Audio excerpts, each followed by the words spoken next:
Yes, please, you guys sit. Isn't this cool? Oh my goodness. I'm thrilled.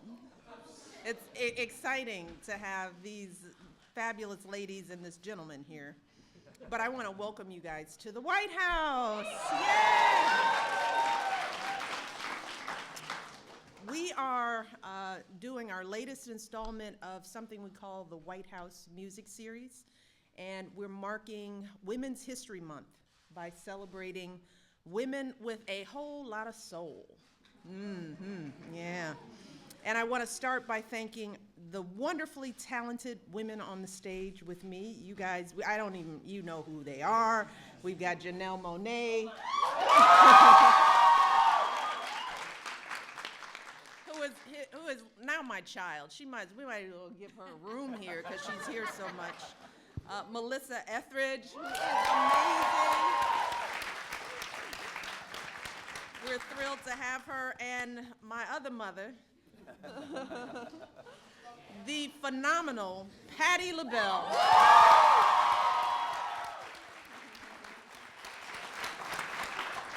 And I also want to thank my dear friend Bob Santelli from the Grammy Museum, who is always here hosting this event. We couldn't do these workshops without Bob and his team, so we are once again grateful that he's making this part of the music series possible. And this part involves some of the most special guests who are here. You guys, we have students from so many different parts of the country. This is really a diverse group. Hawaii, Oregon, California, Minnesota, and Ohio, Mississippi, Tennessee, Pennsylvania, New York, Maryland, of course, right here in DC. You guys are from everywhere.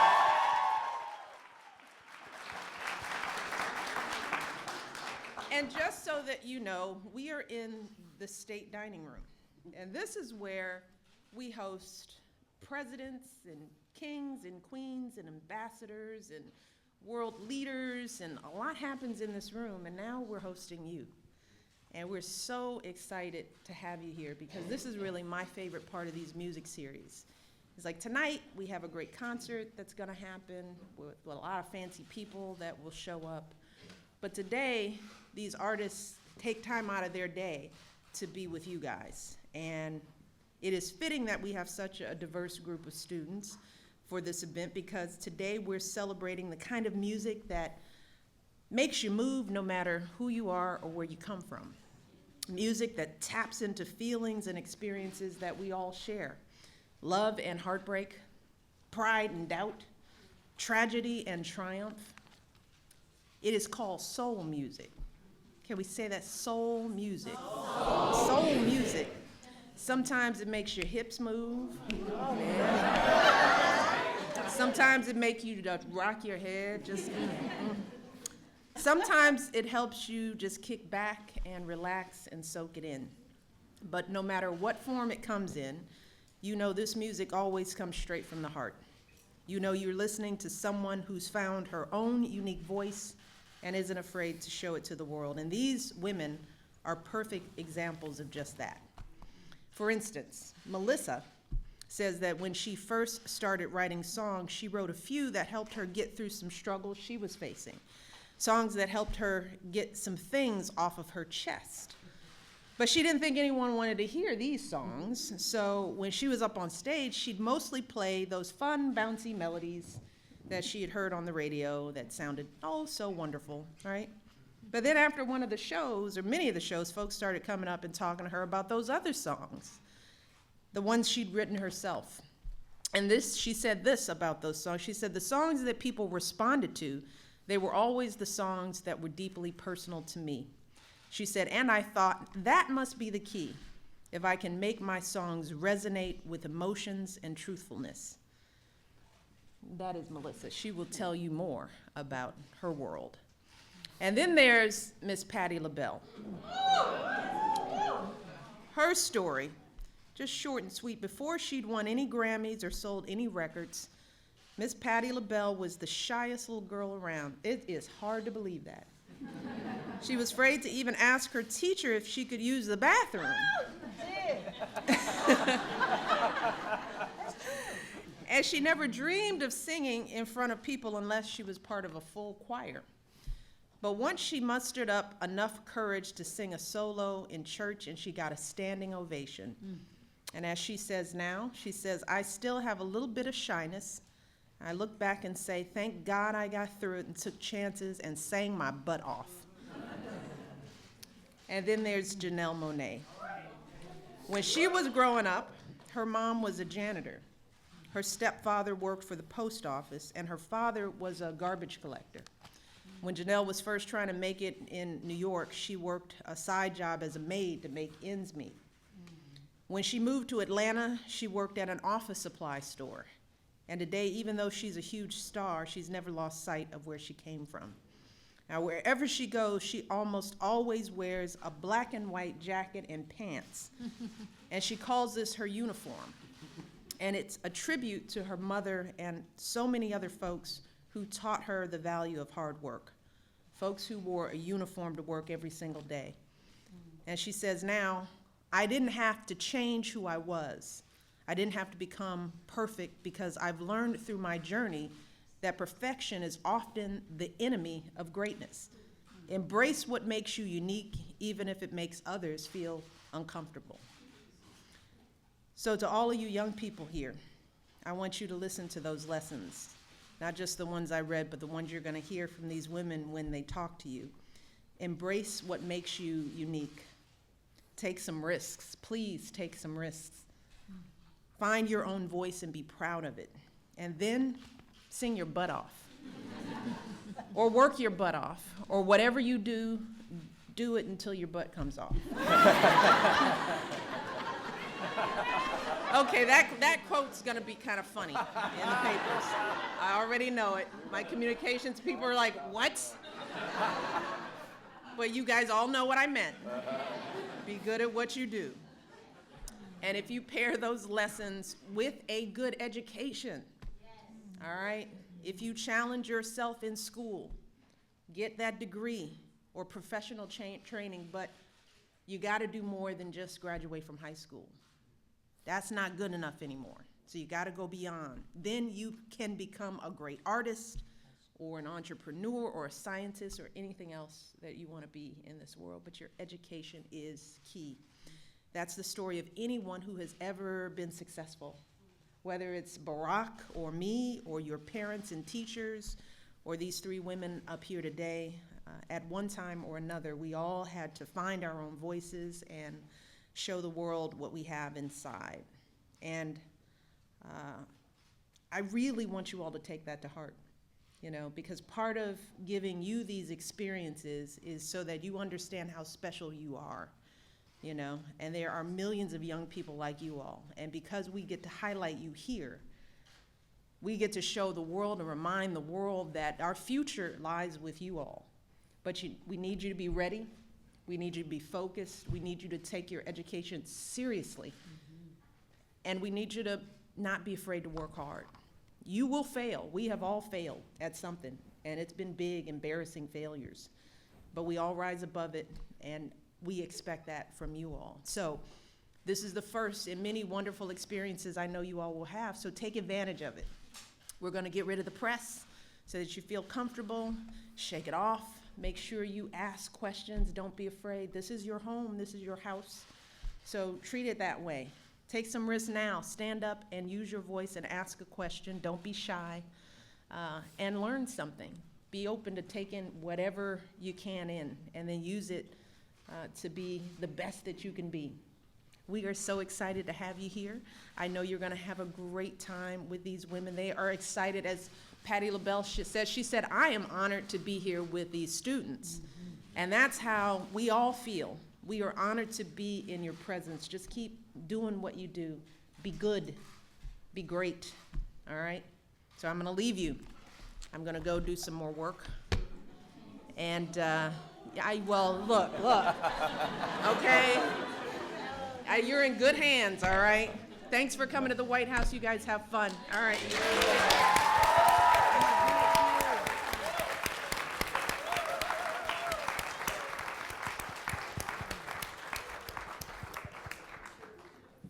How about another round for the First Lady, huh?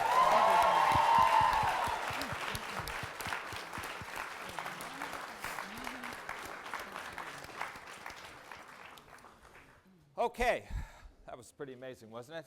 Pretty amazing.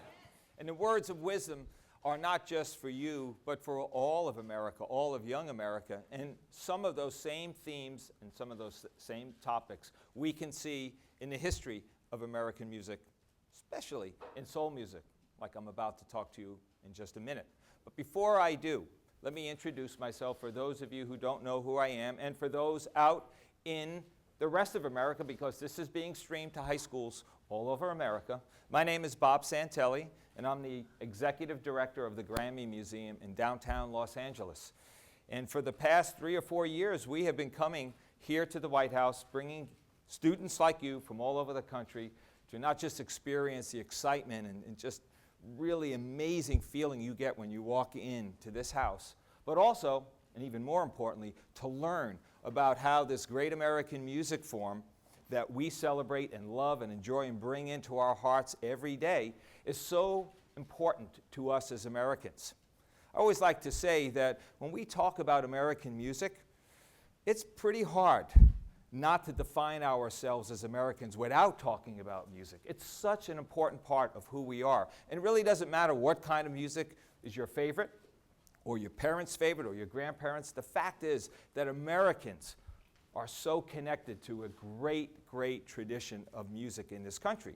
And it really goes way back. It goes way beyond the time of now. It goes back to the earliest days, before we were even a country, actually, when we started to take the music of Africa and take the music of Europe and put them together into a particular mesh, so that what comes out was uniquely and distinctly American.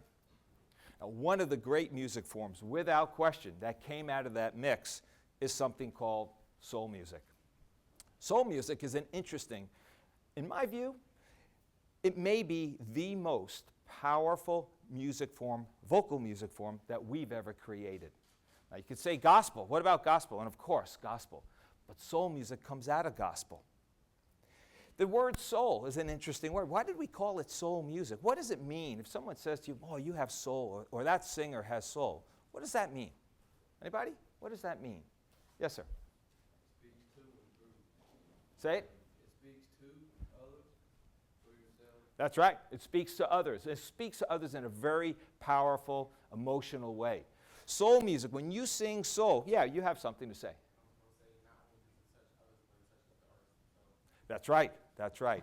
This is a reflection. When you sing soul music, it is a reflection, a deep, intense reflection of who you are inside. Not anyone can sing soul music. You have to have the talent, but you also have to have the confidence to be able to let those inner emotions come out and sing absolutely truthfully from the heart. Now, where does it come from? So, how do we get soul music? And when does it first come onto the American scene? Since World War II, we have been awash with great American music. Actually, if you go back even farther than that, go back to the turn of the century, last century. We had jazz, we had blues, we had gospel, we had rhythm and blues, we had country music, we had rock and roll. We had all kinds of jazz, by the way. We had swing and Dixieland and big band and bop and hard bop and cool. We had all kinds of rock and roll. You can imagine what this tree, if this were a tree, an American music tree, what it would look like. It would be a giant oak tree filled with many branches, because that is the wealth and the diversity of the American music form.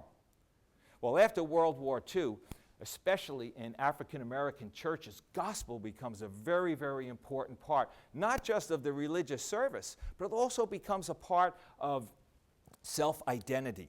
And gospel music then leaves the church, gradually leaves the church, because many of the great singers, and you'll hear about this in just a minute, but many of the great singers learned to sing first and foremost in the church.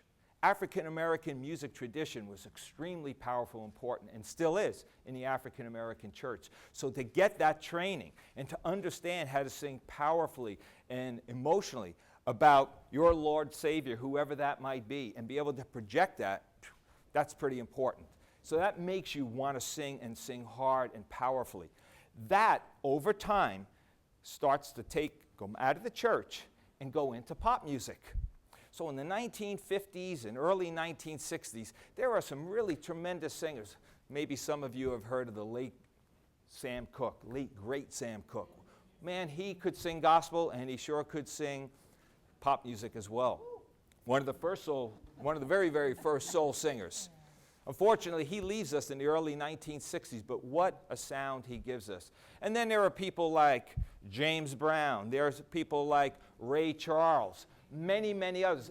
A woman who is going to be with us tonight across the building, Aretha Franklin, learns how to sing in the church. So if you were African American and you learned how to sing in the church, you had a leg up because there was so much of that great singing going on. But now it starts to come into pop music around the late 50s and early 1960s.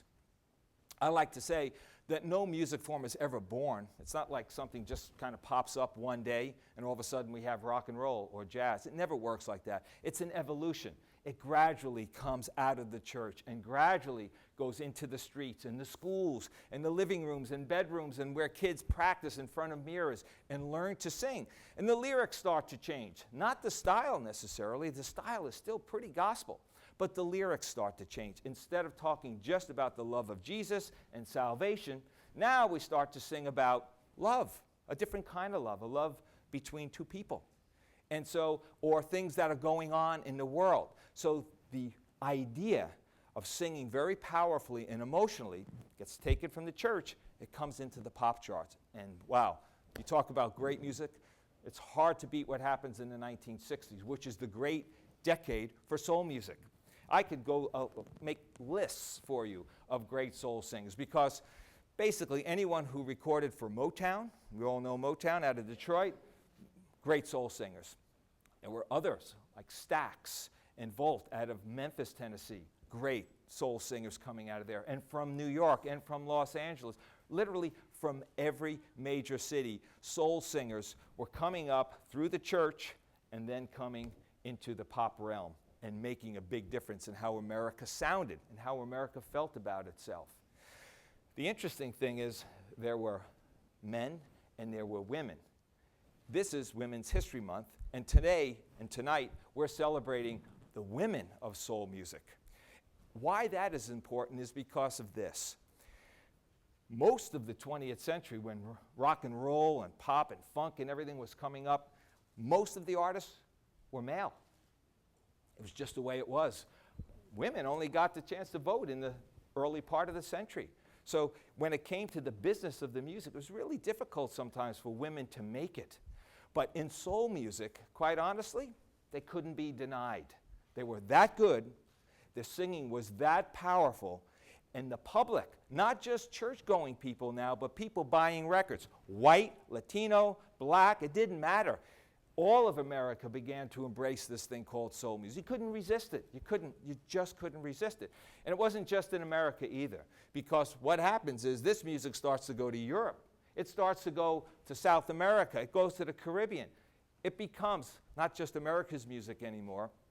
It becomes world music. So much of American music. Now, you can go to Chile today and hear a great soul singer who's never even been to America.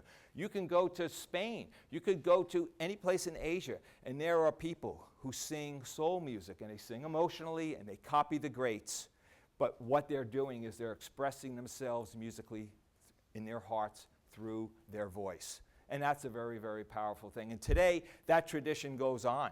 We have great soul singers. We have people now who have taken the golden age of soul in the 1960s and taken it into a completely different direction today. People like Janelle Monáe, Beyonce, and others who are really singing things that perhaps they wouldn't have sung back in the 60s, but now they're keeping the music forward. One of the most important things for music to grow and to remain vital to us is that young people like yourselves from this group, Hope Leader of Soul Singers, who will come up and you'll give your version of soul music as you reach maturity as an artist. And you'll give us yet a new version of soul music with a new sensibility.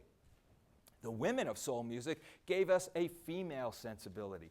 You could hear Sam Cooke sing, And his point of view was male. He was telling you how he felt and how he felt about the world or how the world was treating him through a male point of view. But now, with the rise of the female soul singer, we get a female point of view. And that was very, very important in the 1960s, because it's really in the 1960s when women start to assert their rights, women's rights, saying, look, we want to be equal to men. And of course, how could you not forget the importance of soul music and gospel, but soul music too, in the civil rights movement of the 1960s. I think it's safe to say that if you took music away from the civil rights movement, I don't know whether it would have succeeded, because what that soul music and gospel music gave to those young people, even older people on the lines, when you're facing barking German shepherds or firemen with very heavy-duty hoses ready to hose you down, or police with billy clubs, and you need to keep your courage, that music, soul and gospel, first cousins, they gave those young people the courage to fight for rights. Powerful, powerful thing that happened in America back then. You weren't around, but your grandparents remember that. And if you've seen the movie The Butler, okay, you know what that was all about. It's a very powerful experience, and music played a very, very important part of that. So today, as we continue, the idea is for soul now, for those of us who've enjoyed soul and been involved in soul music, really what happens, it gets passed to you, to your generation. Now it's your time to put your stamp on this great American music form, and in this month, especially the women in here, to think about how music affects you and why it affects you, to understand music that you listen to so you become more sophisticated listeners and you are able to bring that music deeper in. And if you are singers, and I know many of you are singers and musicians here, you get a chance to let it come back out for all of us to share and to learn from and to benefit from. That is what makes soul music so great. Now, I could go on and on and on, and I'm not, because I have three very distinguished guests here. And what I'd like to do at this particular point is I'm going to ask each of them a question about their early days. And we'll kind of warm up a little bit, and then I'm going to allow you to ask some of the questions as well, okay? So when you do get a chance, please make sure that you stand up, speak loudly so we can all hear you up here, give us your name, your school, and your state so that we can know where you're from, okay? So I'd just like to start, Melissa, I'd like to start with you, because I kept talking about growing up in African-American churches and how important this was. And of course, I don't think you grew up in an African-American church, No. but you are considered to be a great soul singer, and you are the exact reason why you're here, is to tell us how music really, soul music and all forms of music actually, transcend color and race. A perfect example. Absolutely. I grew up in the state of Kansas, which is right in the middle of our wonderful country. Yeah. And it was in the 60s, just like he was saying, when this amazing boom came. I was born in 1961. So as a child, we had one radio station, WHB. It was one AM radio station. And that station played everything. I could hear a Tammy Wynette song, then I could hear Led Zeppelin, then I could hear Marvin Gaye, all on one station.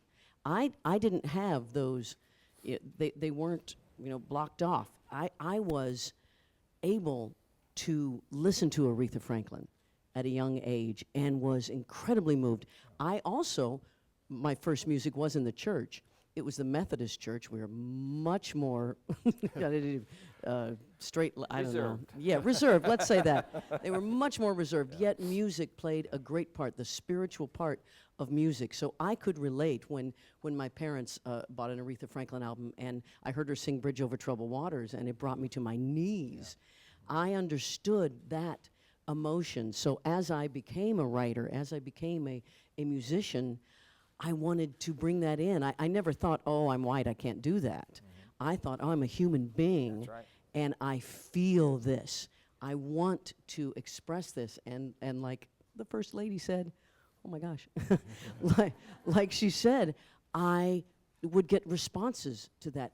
People would say, that song, that moves me. And I realized that universal experience goes past skin, goes past age, goes past everything. Soul is called soul music because it has to do with each of our souls. That's right.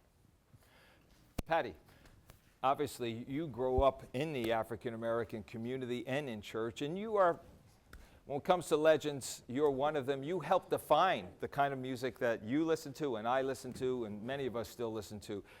Talk about your early roots and how you get started in singing. Oh, well, gosh. I'm sorry. I was born in 1944. I'm 69. I'll be 70 May 24th. So I'm like an original gangster. OG. Way back in the day, I was very shy, so I sang in front of my mirror with a broom as a microphone. And I sang and sang and sang, and my mother one day said, what did she call me? I don't know. She called me baby. Baby, you should start singing in the church. And so I said, okay. And so I went to my church, and my musical director, choir director, Miss Chapman, Miss Harriet Chapman, heard me singing with a group of about 30 people, and she could hear my voice, and she said, Miss Patty, you need to sing out front. You need to do solos. And I said, no, Lo. I don't do no solo. And then she said, well, what about my son? Her son, I'm going to make it quick, too. My son, what was her son's name? He's gone on to glory. He's Nathan. He sang a duo with me, a duet. And it was a song called God Specializes. And he'll do anything in the power he will do. In the song, I got a standing ovation with her son. And so I said, hallelujah. So this is time for me to realize that I have something that touches people. And it doesn't matter who you are, what race, what religion, what gender, straight, gay, whatever, whoever. I sing, and I've been singing all this time to touch people. Yeah. And as you said, young man, it not only touches you, it touches me. Hey, it touches us. It gives me the power to continue. Last night I did something, and I said I could sing. I said to Ken Ehrlich, I could sing for 3 more hours because God has blessed me with this. It don't cost me nothing to sing. And that's what I do because I can.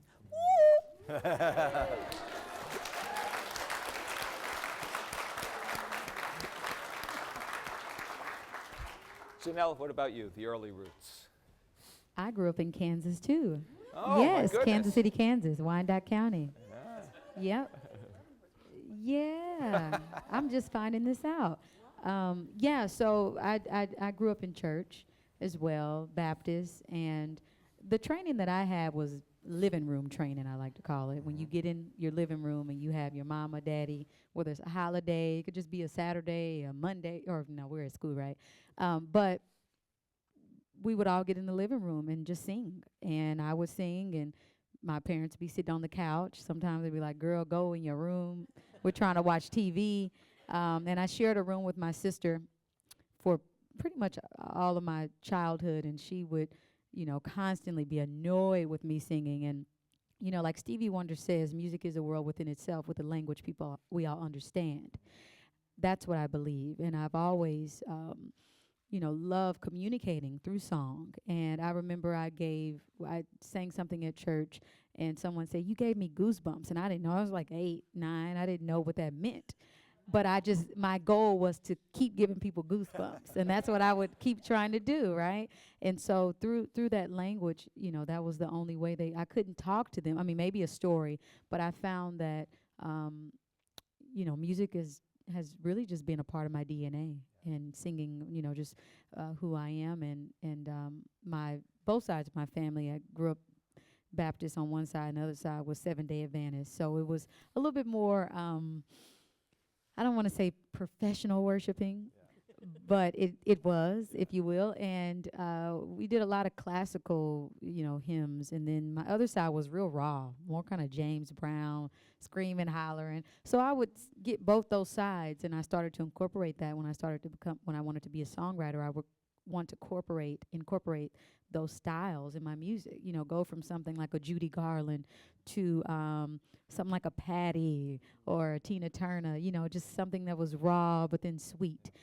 So yeah, I've you know, to this day I thank the Creator who is the consummate artist, in my opinion. And, you know, he helps us creatives stay flowing, our juices flowing, and allowing us to write these songs. And all I think, you know, we all want to do is just keep giving back, keep reciprocating, you know. You know, the First Lady talked about having a dream, you know, especially for you guys, to have dreams and to go after your dreams. I presume all three of you had a dream at some point when you realized you did have a God-given talent. How does that dream materialize into an actual goal where you actually say, you know what, I'm going to make my life entertainment. I'm going to be a singer, and I'm going to pursue that. Do you remember when that was? Alyssa, how did that happen? Well, yes, at very young. I think when you're extremely young, 8, 9, 10, you have dreams, Yeah. and you don't have the weight of, oh, you can't do Right, it. You know, right, right. although when I was 8 and I'd say, I want to be a singer, people would go, really? Yet, and then as you get a little older, people are like, well, it's only 1 in a million. You know, they Yeah. kind of start to, you know, soften you for the blow or something. Yet, it's that desire, even when someone says, well, you might not make it, are you prepared for that? When inside that dream says, oh no, this is the only thing I want to do. And it's what gets you up in the morning. It's what keeps you alive. That dream is what we're all here to do. You gotta have a dream. You've gotta create. You don't have to be a huge star, but you've got to create something in this life every day. That's what moves you forward. Yeah. Patty, how about you? I am a believer. I've never been told not to. And had I been told not to, I'm still going to do it because I know I can. Yeah. I met 5 or 7 or 8 little girls in the hotel last night in the lobby. That's right. Yeah. And they're, I didn't know you were here today. Yeah. And so these little girls said, Miss LaBelle, oh God, we're so happy to meet you. I said, oh, I'm happy to meet you too, boo. And so they said, we sing. I said, oh, really? And so I said, sing. Yeah. Right on the spot. That's right. Those little heifers sang, they sang the national anthem, right? Right. Yeah. And what did I say after you finished? Because Miss Thing, one of them, you with the beautiful, strong voice, realized that it was too high for her to go to near the end. Go ahead. And then baby girl, right there, you. Yeah. What did you do? But you believed that you could, and you finished it. So I believe that nobody can tell you nothing about what you can or cannot do. Sing in a goddamn hotel lobby. Sing in the airport. Wherever you feel it, God has blessed you and touched by an angel you are. Yeah. And I will kick you in your throat if you don't sing. You don't use your throat.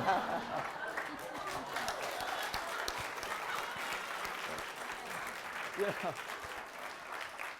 I was in the lobby when that happened. And for those of you who weren't there, you guys started singing, and then the whole place kind of stood, you know, just they're like something very official was happening. The front desk stopped, and everyone just Because stopped. God has blessed these ladies. And It was most great. of you in here are blessed. Don't ever stop your dream. Kick face, boo. Okay? Look at her crying now. Cry, baby. Good. Cry those tears. Keep crying. I'm sorry. Janelle, your Oh, dream. I know you had This was moving. This you was had very, a very dream as moving. well. Yeah, Yeah. absolutely. I had a dream in Kansas City, Kansas. I grew up in one of the poorest counties in Kansas City, so my parents were working day and night, turning nothing into something. And music was therapy at a young age, and it kept me, you know, sane. It kept me thinking about a future where I could make my parents proud and do things because I love doing them, not because we had to do them. And so I just set my parents down, and I told them at like a young age, I need to be in talent showcases. I need to do this, you know, please support me. And they never, ever told me, you know, that I should be doing something else. Of course, I had to keep my grades right. I had to make sure I was getting all my A's. And I was very active in school. And so, you know, throughout doing the talent showcases, I got to audition for a school in New York, the American Musical and Dramatics Academy, and I had great teachers who encouraged me, and they saw something in me, and I ended up getting the scholarship, and you know, it kind of helped me along my way. But it was through mentoring. Community service is so important, because if I didn't have those older teachers saying, yeah, we're going to write you a recommendation, or work on this, or just do this a little better, I don't think that I would have had the confidence to go all the way to New York and audition for a school. So I think what we're doing today, and I mean, I hope that you guys understand how much we want to be here, because somebody did that in our lives. And we understand that we're nothing without community and help and prayers and encouragement.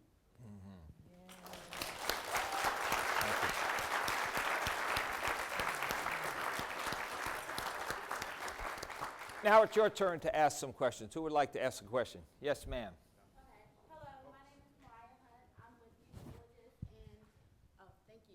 Hello, my name is Mariah Hunt. I'm with Youth Villages. I attend North Carolina A&T State University in Greensboro, North Carolina. And my question is, when you realized that you were becoming a superstar, what was the biggest internal conflict that you had, and how did you overcome that? Good question. Nice question.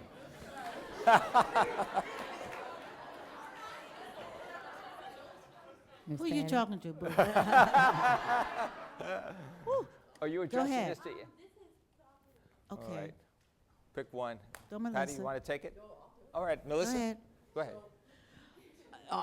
It's funny,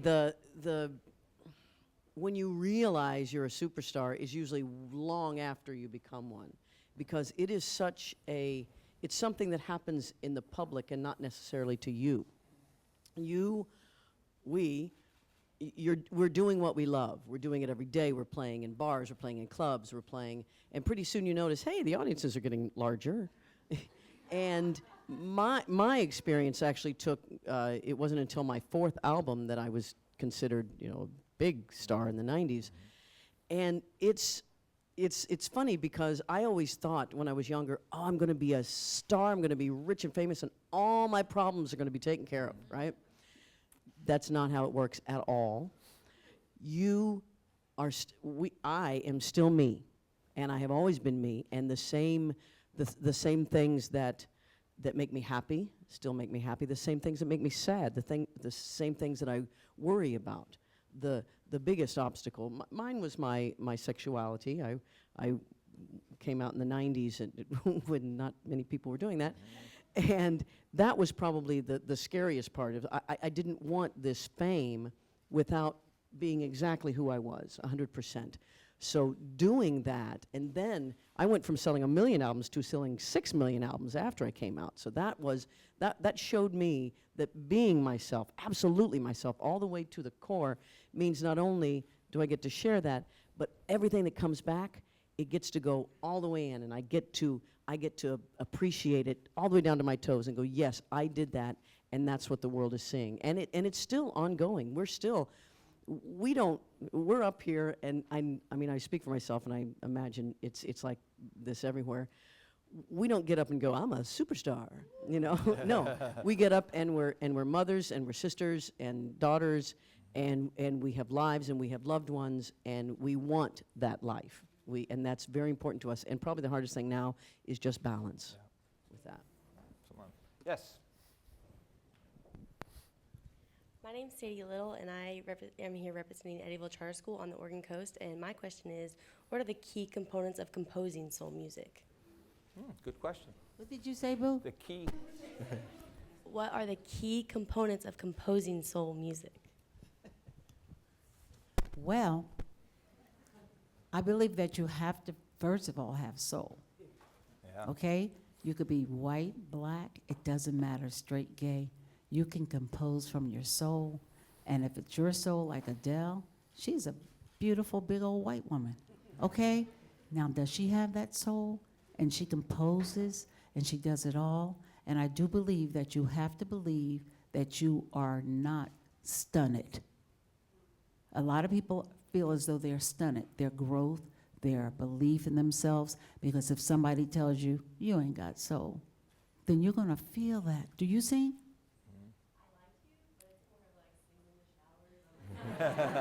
Okay. But I believe that it comes from within, and it doesn't matter who you are. You know, my mailman has soul, and he's a big old white man, okay? And he sings when he brings my mail. I said, boo, you better work that trick. So that's my answer. Yeah, that's good. All right. Yes, sir, in the back. My name is Jamal Jackson. I go to Charter High School in Philadelphia. Miss Patty, I just wanted to tell you that growing up in the house with a single mother, your music motivated us and pushed us forward through our problems.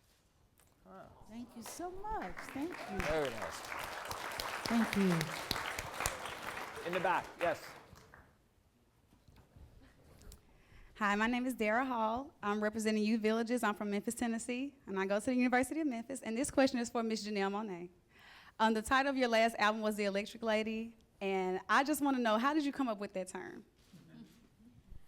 The Electric Lady was inspired by the change that I wanted to see around the world, and my paintings actually inspired her. I paint and sing sometimes when I perform, and so I started to paint this image of this female, and I did this every night, and so I did not understand why I was painting this image, and I was encouraged by friends and family to put together all the paintings I painted over the course of my 3-month tour and do like a gallery showing or something. And I was trying to come up with a name, and I was like, what am I going to call her? And I had a hard time, so I knew that whoever this being was, this woman was, that she didn't want to be marginalized. She didn't want me to categorize her. And what spoke out to me, I guess what I felt, I had this visceral reaction, the words, the electric lady, came out. And so I said, you know, this is a woman who is, she's redefining what it means, you know, to be a 21st century woman. She's bold, she's audacious, and she is the change that she wants to see. It doesn't matter what her skin color is, her hair texture, she is the change that she wants to see in her community, and she uses her superpowers for good. And so that really inspired the title. Nice. Take one more question. Yes, sir. My name is Tyler Golson. I'm from the Sherwood High School in Maryland here. And my question is specifically for Ms. Monáe, but can apply to all three of you.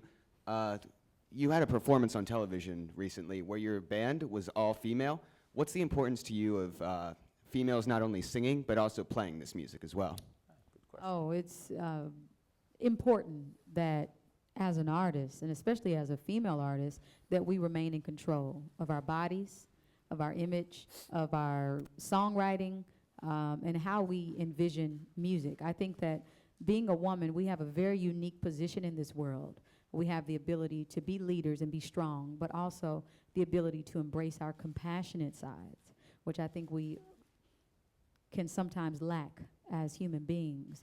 But I think women have that very unique position. They, you know, they can go from sassy and all these different things, but it's something that we have the motherly thing. Like whenever I'm with my auntie Patty, my mama, she's just, when I'm in her presence, she just makes me feel like everything's gonna be okay. And I think if we had more women in these positions and more female A&Rs even, I think that you will see the world get a lot better.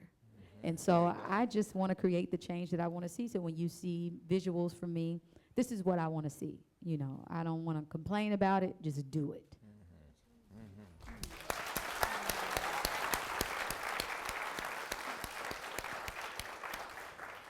So we've talked a lot about music. How about we hear some, right? Listen.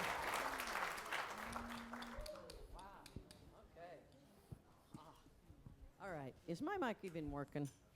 Hello, there it is. I've never played the piano in the White House. This is amazing. Okay. When I knew that I was going to be performing for you guys, I thought, I went through the 100 million soul songs, right? And I went through my own history, sort of like our fella here did. And I realized, of course, that soul music came from gospel, which came from blues, which came from that that, you know, turn of the century, the slave music, and then the blues, the rich blues that came out from that. And so I went back to about 1930s, when the blues songs were starting to become actually popular music. These great singers, Ethel Waters was one of the first. Yes, absolutely. Yeah, these great singers who then bridged this raw bluesy music into the popular music of that time.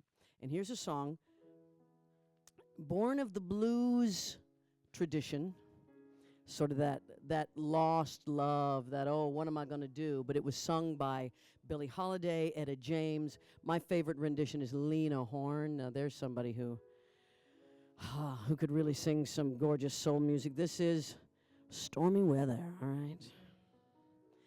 Don't know why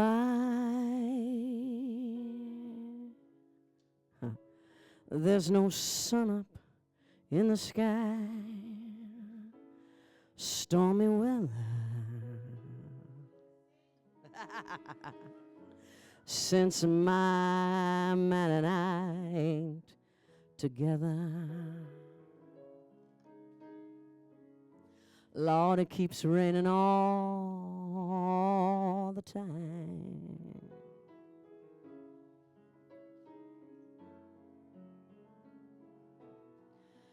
Life is bare, oh, life is bare. Gloom and misery everywhere. Stormy weather. Since my baby and I ain't together. Oh, it keeps raining all the time.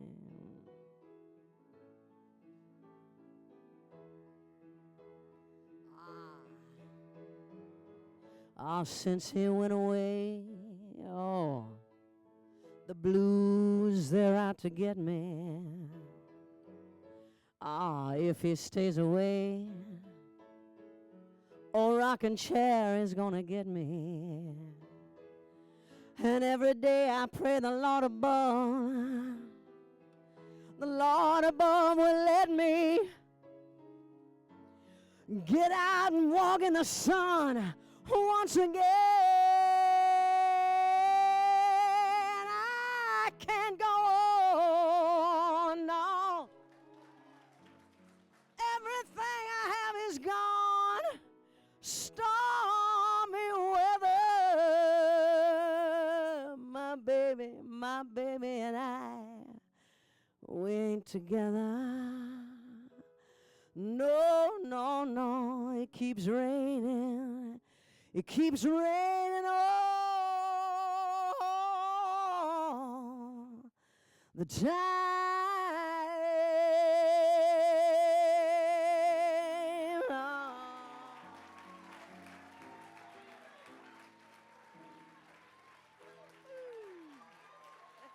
Oh, this is sweet. Thank you.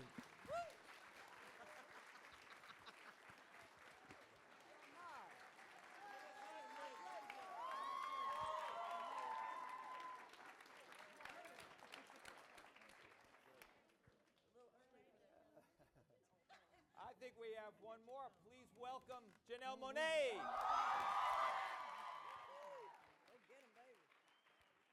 This is Terrence Brown, my accompaniment. What are we going to do? Oh, yeah. So when I wrote this song, I imagined it being sung in church. And it's a personal testimony for me because, you know, in the process of trying to figure out what you want to say next on maybe an album or what you feel like is missing, how can I contribute to, you know, society and to music? You go through doubt, and I went through doubt in this song, and the message in this song, if y'all can be my church for a little bit, the message, the sermon would be, to be victorious, you must find glory in the little things. So we're going to go a little slow. Yeah, slower. We're going to slow it down. Yeah. Ooh-hoo.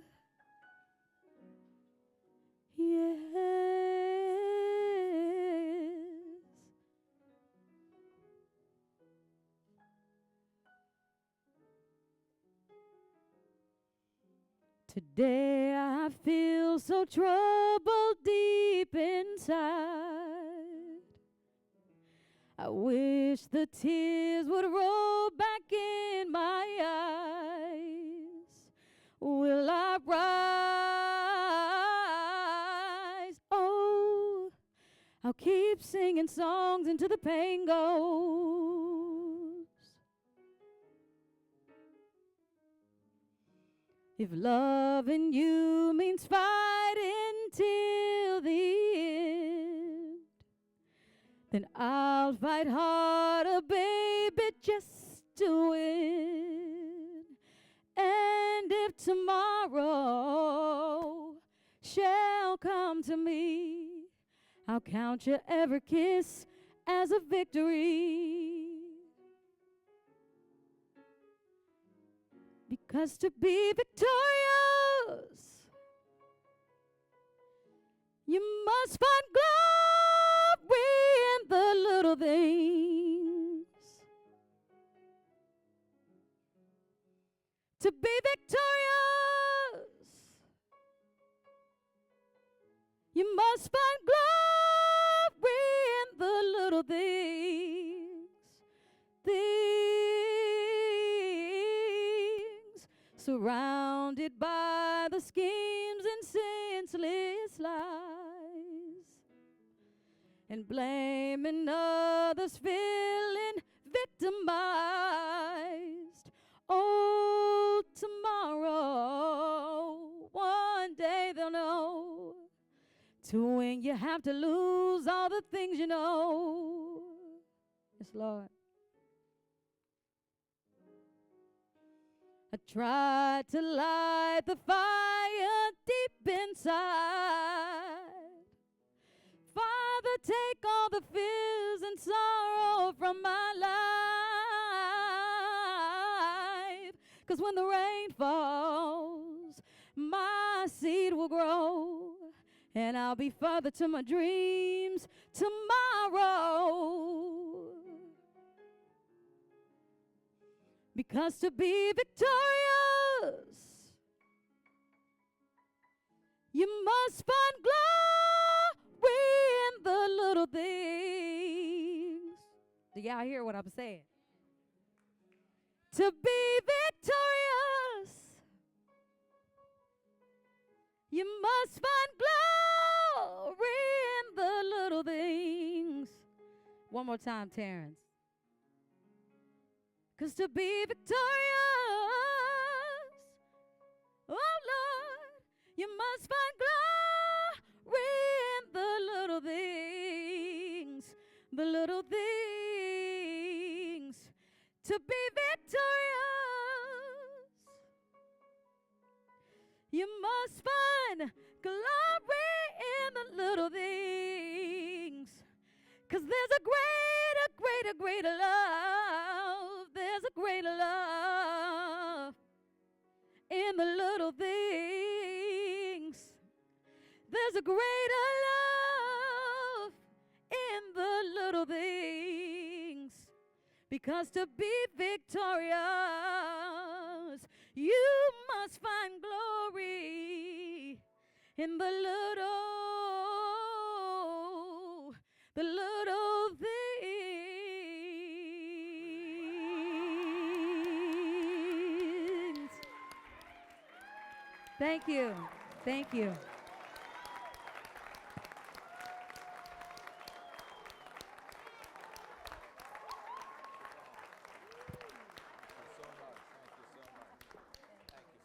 Wow, that was amazing. That was amazing. Okay. Whoa. All right. So, Can I sing? what do we think? All right. Yeah. Can you sing? It's all yours. Yeah. Please sing. Yeah, please. I wasn't asked to sing, but No. no, because no, they were so kind in asking me to be on the panel. And when they said my baby girl was going to sing and my baby girlfriend was going to sing, I said, but nobody asked Miss Petty. So I'm going to sing. I don't play piano, nor do I want a piano. I'm going to sing. All right. Our Father, who art in heaven,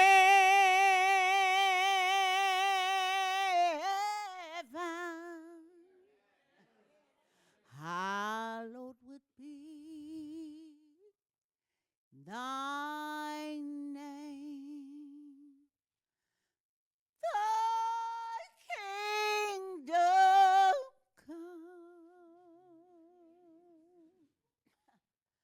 Thine will be done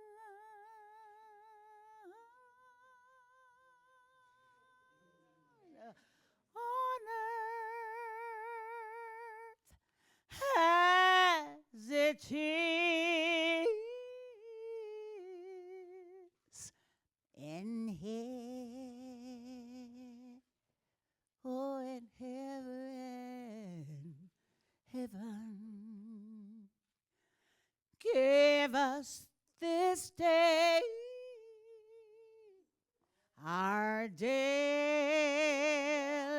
bread, and forgive us our debts as we forgive our debtors. And then somebody says, as we forgive our debtors. Oh, lead us not into temptation, but deliver us, deliver all of us from evil.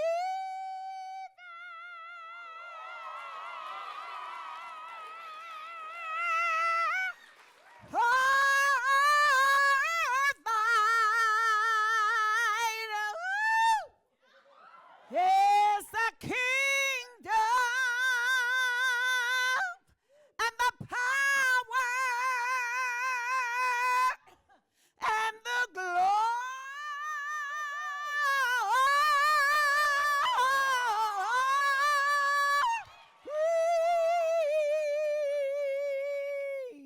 We're in bad times in this world, and we have to say, forever.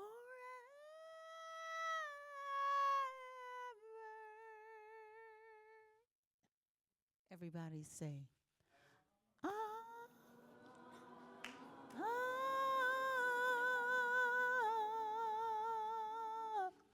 man.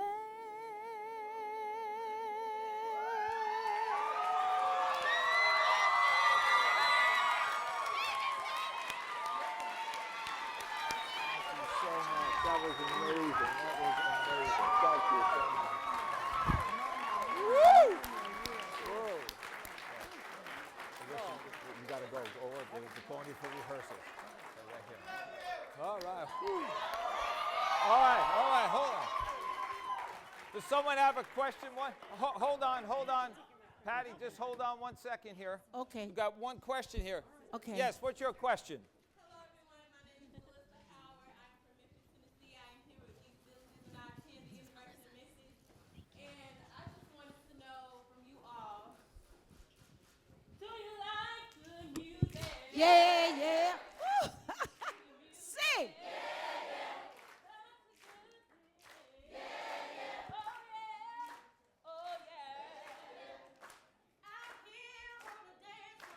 What?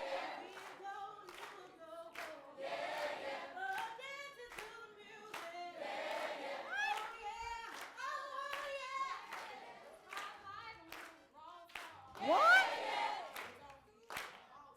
What?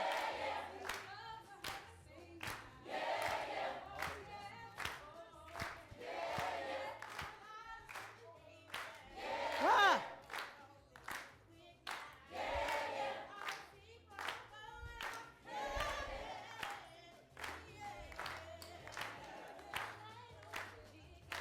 Woo! And wick a pick, yeah.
Thank you, guys. Great audience. Janelle Monáe, Patti LaBelle.